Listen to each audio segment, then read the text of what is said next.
Did you know that in 2024, the number of people trying to cross the US-Mexico border hit a record high? And yet, there's a lot of talk about what Kamala Harris has or hasn't done to handle it. But before you go believing everything you hear, let's break down the real facts from the fiction. We all know Kamala Harris is the vice president. But what a lot of folks don't realize is just how deep her involvement runs when it comes to immigration and border policies. As the first black woman and the first South Asian woman to hold this position, she's been in the spotlight for everything she does, especially when it comes to the border. Some people say she's dropping the ball, but is that really true? The situation at the US-Mexico border ain't no joke. We've got families, children, and individuals trying to make it across, seeking a better life. But with so many folks coming in, there's been a lot of chaos, and people are quick to point fingers at Kamala. They say she's not doing enough, that the border is out of control. But what they don't tell you is how complex this issue really is. Immigration ain't just about building walls or making speeches. It's about policies, international relations, and most importantly, people's lives. So when Kamala gets blamed for every problem at the border, we've got to ask ourselves, is it really that simple? Now, there's a narrative out there that Kamala Harris has been sitting on her hands, letting things get worse at the border.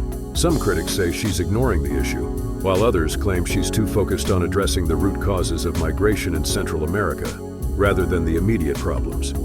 But let's look at the facts. Kamala has been working behind the scenes on diplomatic efforts, trying to tackle the very reasons why people are fleeing their home countries. On the flip side, her critics argue that focusing on root causes ain't enough, and they want immediate action.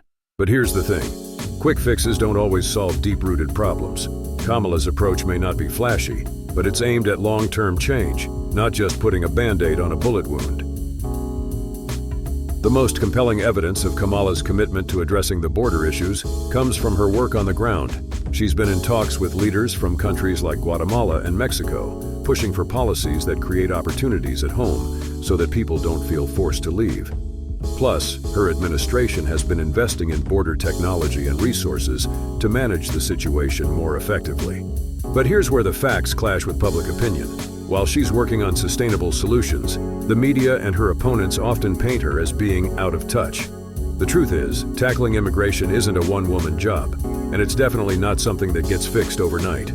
So when we take a step back and look at the facts, it's clear that Kamala Harris has been putting in the work on border issues, even if it doesn't always make the headlines.